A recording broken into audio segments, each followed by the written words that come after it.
বাংলাদেশের গণতন্ত্র নিয়ে যারা ভীষণভাবে আশাবাদী, তারা আপনারা আপনাদের ওই আশা পর্যন্ত রাখতে পারেন। বাংলাদেশের বিরোধী দলীয় কোনো রাজনৈতিক কর্মকাণ্ড কোনো সরকারই চায় না। আপনি যদি আওয়ামী লীগ সরকারের 15 বছর দেখেন, বিরোধী সরকার বলতে বা বিরোধী দল বলতে কোনো কিছু ছিল না। আমি জানি না সামনের দিনগুলো কী হবে। এখন রাজনীতিতে অনেক সমীকরণ মেলানো বাকি আছে। দেখেন, অনেকেই বলছে যে সামনের দিনে জামায়াতের বা অন্যান্য রাজনৈতিক দলের রাজনীতি করা কষ্ট হয়ে যাবে। যেমন ধরুন, বিএনপির কোনো কোনো নেতা বলছে যে নির্বাচনের পরে শিবির বলতে কোনো কথা থাকবে না, বা অন্যান্য দল বলতে কোনো কথা থাকবে না। মানে তারা কিছু একটা কায়েম করার চেষ্টা করছে।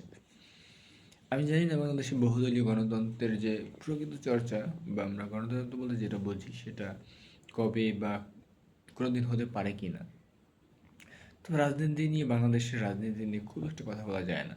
দেখেন, সাম্প্রতিককালে ডাকসু নির্বাচন হচ্ছে, সেই ডাকসু নির্বাচন নিয়েই কত তালবাহানা। বা ফেব্রুয়ারিতে যে প্রধান উপদেষ্টা জাতীয় নির্বাচনের কথা বলেছে, আমি জানি না সেই জাতীয় নির্বাচনে কি কি হতে পারে।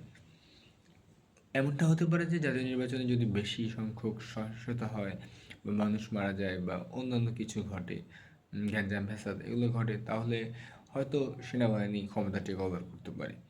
আর যদি সেনাবাহিনী ক্ষমতা টেক ওভার করে, তাহলে আল্লাহর রহমতে সবার কপালে কষ্ট আছে। আপনি আওয়ামী লীগের লগি বৈঠার যে তাণ্ডবের রাজনীতি দেখেছেন, সেটা হয়তোবা ফিরে আসতে পারে। আওয়ামী লীগ এমন একটি সুসংগঠিত রাজনৈতিক সংগঠন যারা এত সহজে পরাজিত হবার নয়।